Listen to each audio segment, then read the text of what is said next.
The idea that we should conform to someone else's path or someone else's expectation will always leave us feeling behind. We will always feel behind if we're on somebody else's timescale.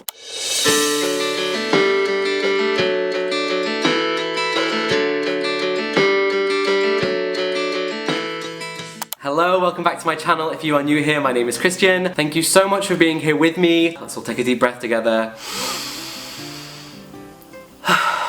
Isn't that nice? We don't do that enough in the day, do we? Today I wanted to talk about something that I have felt a lot during my life, and I think it's a very common feeling, just feeling behind in life. My birthday's in July, cancer babies, let's go. I started off younger than all my peers in primary school, secondary school. I've always been the baby of the group and things like that. I moved back a year at sixth form, and then I got to university. I got into a pretty good drama school, and then I injured myself and I deferred a year, and again, I felt like I was behind. I was watching my peers do the thing that I'd worked so hard for. It was already a year behind my progression, like the idea that you go to secondary school and then you go to sixth form and then you go to university and get a degree and then you work, like this kind of like societal structure that you're like placed into. I did pretty decent in school, like that was forced upon me, like that is your route, that is what you should be doing because you're capable of it. And I remember I saw a meme, it was actually a meme that I saw it from, but the meme was like when you were gifted and talented at secondary school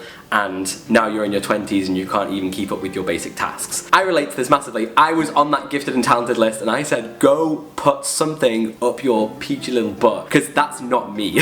Like, you have placed this expectation onto me that because I have a certain level of academia that I am expected to do this thing and take this course, which is not me.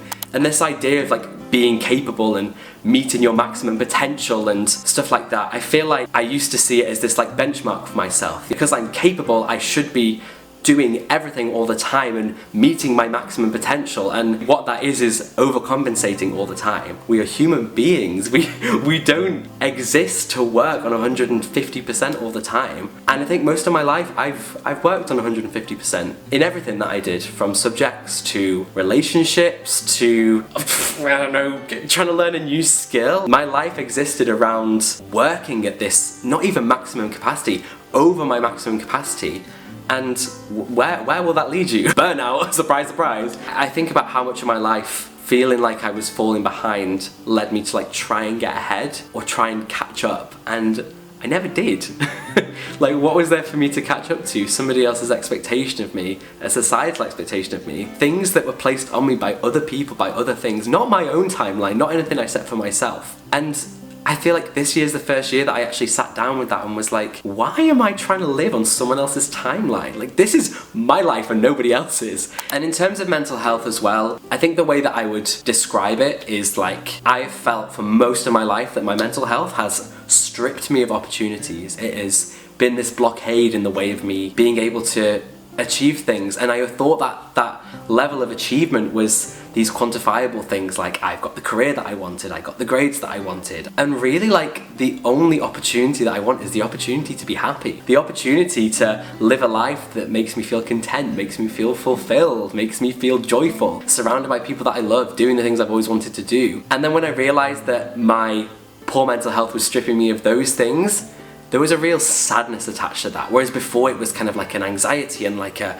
pent-up feeling of having to work past it and move through this thing. It suddenly felt just sad, and that was the right feeling to feel like I'd lost time, to feel like I'd lost the opportunity to give myself that happiness. Now I'm feeling so blessed to really in the last few months feel like I'm coming into a space where I'm not worried about my timeline, I'm not worried about being behind. Who am I measuring myself against, you know? The only time I ever feel behind is when I'm comparing myself to somebody else and comparing my progress to someone else the same age as me. The less I've tried to control the timeline, the less I've tried to timestamp. I've never really timestamped anything in my life. Like when people have a 5-year plan or a 10-year plan, there were times where like I was like, I don't even have a 1-week plan. I don't even have a 1-day plan. I'm just trying to, you know, get through today, you know? But I've never really had those timestamps for myself, and I don't know why I lost course of that, because I don't work well to timestamps. The less I've tried to control my timeline, the less I've tried to compare my timeline to others, the less I've kind of sat in that feeling of feeling behind, the less I have felt behind.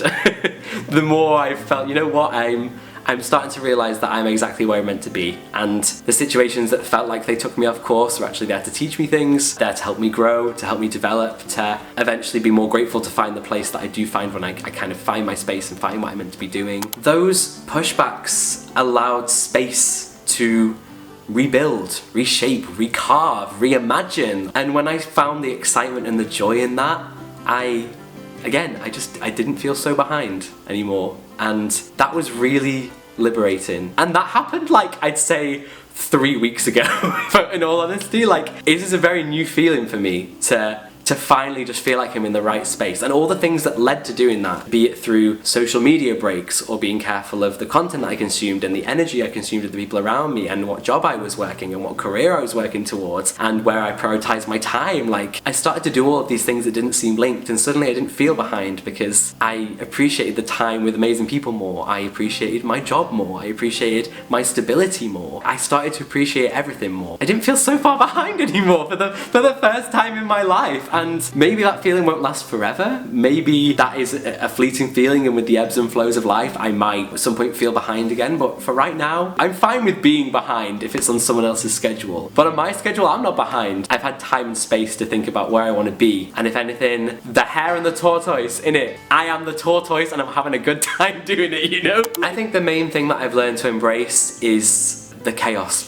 There will always be expectations placed upon me. Whether I choose to conform to them is my choice to make. Growing up in a setting where I was validated by academia, to break away from those cycles that were imprinted in me for years, since I was 5. I remember being in red group and I was in the top group and I could do this, and that thing that was instilled in me from the start, that I could not feel so behind if I was outdoing other people or competing against people, and the idea of being I hate the phrase gifted and talented. I'm like, everybody is gifted and talented. We all have different skills. We are human beings. We are multifaceted. We are all gifted and talented in the different things that we do. I'm a pretty good singer. I did a degree in it, you know, wanted to work in it. But I can't sew for shit. And there's someone out there that is the most fantastic seamer,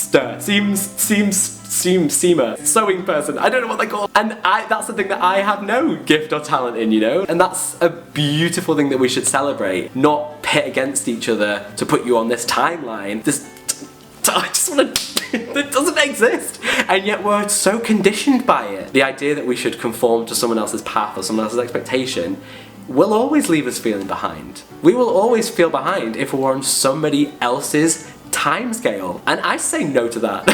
I say a hard ass no thank you to that timescale. I don't feel so bad about being behind as long as I don't feel behind. Feeling behind is my attachment to those expectations on me, and realizing I was in control of those was very, very powerful. I'm really glad that I'm at this point, and whether it's a temporary feeling for now and that feeling creeps back in, or this is just a new phase for me where I just never feel behind and I'm just living my life, you know, without that pressure on me. If this is something that you are also feeling, please chat to me about it in the comments. I thought it was maybe like a finding yourself in your 20s thing, but I chatted to some of my friends in their 30s and they said the same thing, and I chatted to my parents about it and they said the same thing happened to them when they were in their 40s. I think it is such a pervasive feeling that we all encounter at some point in some form. I think that sometimes just existing is the most restful and healing thing we can do. I have a phrase that I have often repeated to myself a lot in times when I'm struggling, which is, the world will turn slower when you need it to.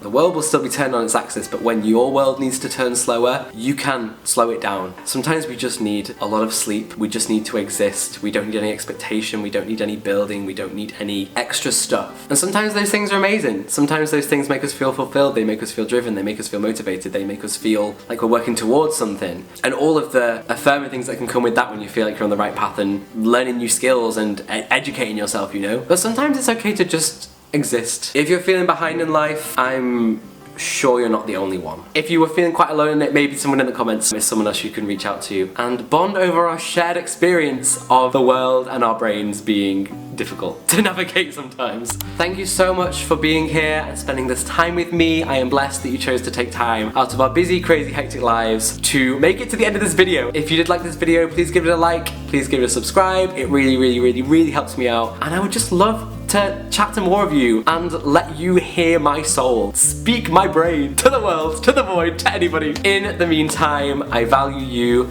I appreciate you, stay sexy, and hopefully I will see you in the next video. See ya.